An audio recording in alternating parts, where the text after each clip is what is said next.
জাতীয় সংসদে প্রাণোজ্জ্বল ও দৃঢ় বক্তব্য দিয়ে প্রশংসায় ভাসলেন ফরিদপুর ৩ আসনের সংসদ সদস্য চৌধুরী নায়াব ইউসুফ।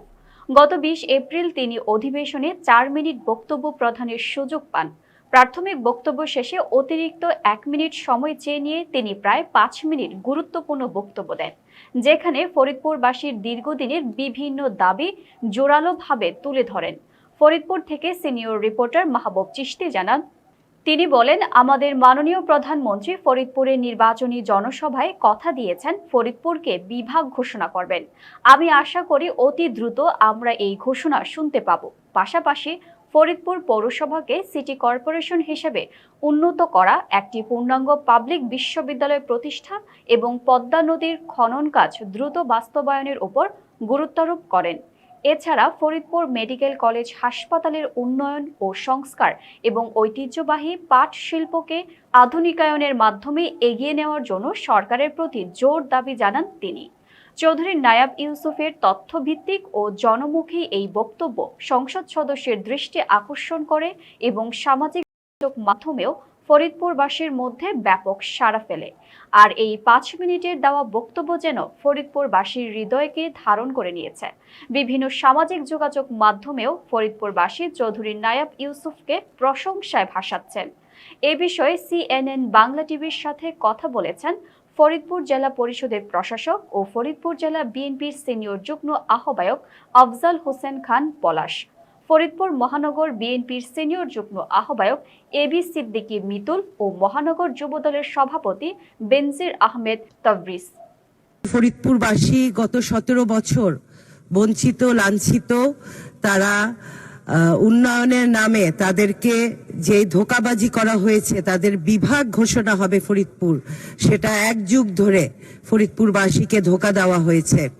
আমি আশা করি সামনে ইনশাল্লাহ আমাদের মাননীয় প্রধানমন্ত্রী আমাদেরকে কথা দিয়েছেন আমাদের ফরিদপুর নির্বাচনী জনসভায় যে ফরিদপুরকে বিভাগ ঘোষণা করবে, এবং আমি আশা করি অতি দ্রুত আমরা এই ঘোষণা শুনতে পাবো। এবং ফরিদপুর ৩ সদর আমাদের পৌরসভা ৯টি ওয়ার্ড ছিল, সেটা ২৭টি ওয়ার্ডে পরিণত করে বর্ধিত পৌরসভা ঘোষণা করা হয়েছে। কিন্তু সিটি কর্পোরেশনের নামে এখনো আমাদের জনগণের কাছ থেকে ট্যাক্স নেওয়া হচ্ছে, কিন্তু কোনো সুযোগ সুবিধা এবং সিটি কর্পোরেশন এখনো ঘোষণা করা হয়নি। আর একটু বলতে চাই যে ফরিদপুর একটি জেলা, যেই জেলায় দক্ষিণ পশ্চিমাঞ্চলে একটি অত্যন্ত পুরাতন শহর এবং জেলা ফরিদপুর সদর, কিন্তু এখানে কোনো বিশ্ববিদ্যালয় স্থাপন হয়নি এখন পর্যন্ত। তো আমি আশা করি শিক্ষামন্ত্রীর স্পিকার আপনার মাধ্যমে শিক্ষামন্ত্রীর দৃষ্টি আকর্ষণ করতে চাই যে আমাদের একটি স্বতন্ত্র পাবলিক বিশ্ববিদ্যালয় স্থাপনের জন্য আপনি উদ্যোগ গ্রহণ করবেন।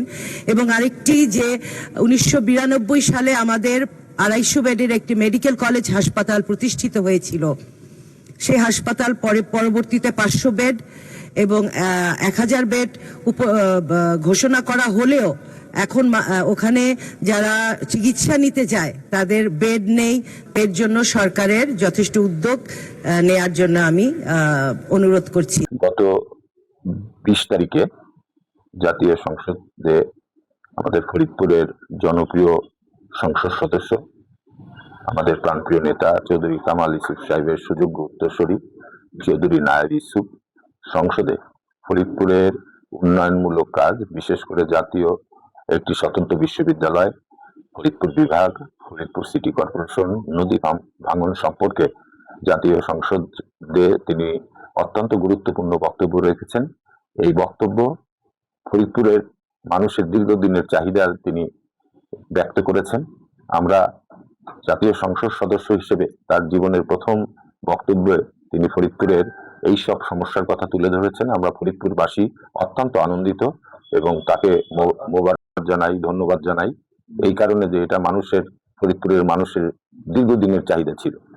এখানে আরো উল্লেখ করতে হয় আমাদের ফরিদপুরের আরেক নেত্রী মাননীয় পররাষ্ট্র প্রতিমন্ত্রী শ্যামা ওবায়েদ, তিনিও তার বক্তব্যে ফরিদপুরের এই মূল সমস্যাগুলো বা ফরিদপুরের মানুষের যে চাহিদা সেগুলোও তিনি তার বক্তব্যে বলেছেন।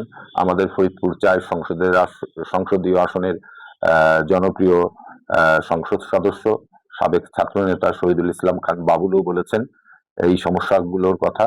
আমরা তাদেরকে ফরিদপুরবাসী হিসেবে অভিনন্দন জানাই এবং আগামী দিনে তাদের নেতৃত্বে ফরিদপুরের উন্নয়ন কর্মসূচি সম্পূর্ণ হবে এই প্রত্যাশা করি এবং তাদের মঙ্গল কামনা করি। ফরিদপুর 3 আসনের মাননীয় সংসদ সদস্য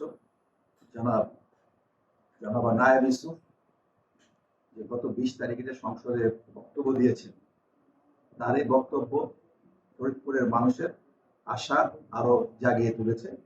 আমরা আশা করছি নায়েব ইউসুফের মাধ্যমে আমাদের মাননীয় প্রধানমন্ত্রী জনাব তারেক রহমান তার যে বক্তব্য দিয়েছিলেন ফরিদপুরের নির্বাচনের আগে, যে কথা আমাদের শুনিয়েছিলেন বিশেষ করে বিভাগ, এটার ব্যাপারে আমরা শতভাগ আশাবাদী এবং বিভাগের পাশাপাশি বিভাগ হলেই সিটি কর্পোরেশন হবে ইনশাআল্লাহ এবং একটা পূর্ণাঙ্গ বিশ্ববিদ্যালয় হবে এই আশা আমরা এবং বিশেষ করে নায়েব ইউসুফ এই ব্যাপারে সক্রিয় ভূমিকা রাখবে বলে ফরিদপুরের 3 আসনের জনগণ মনে করে।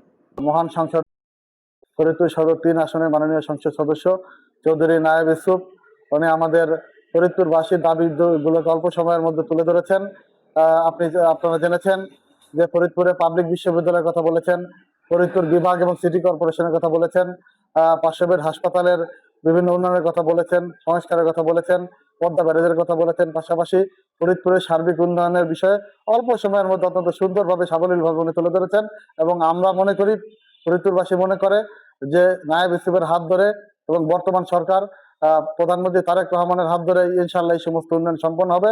এবং তারেক রহমান যে রাজেন্দ্র বিশ্ববিদ্যালয় কলেজে নির্বাচনের আগে যে মিটিং আসছিলেন, ওইখানে যে সমস্ত দাবি দেওয়া ফরিদপুরবাসী তুলে ধরেছিলেন, সেই সমস্ত দাবির প্রতি সমর্থন রেখেই নায়েব ইউসুফ মহান সংসদে আমাদের দাবি তুলে ধরেছেন এবং আমরা মনে করি তারেক রহমান সহ সরকারে যারা আছেন তারা এই সমস্ত বিষয়াদি বিবেচনা করে অবশ্যই অত্যন্ত দ্রুততম সময়ের মধ্যে এগুলি সম্পন্ন হবে এবং আমাদের প্রিয় নেতা মরহুম চৌধুরী কামাল ইবনে ইউসুফ সাহেবের অসমাপ্ত কাজগুলি আমাদের মাননীয় সংসদ সদস্য চৌধুরী নায়েব ইউসুফের হাত ধরে ইনশাআল্লাহ সমাপ্ত হবে।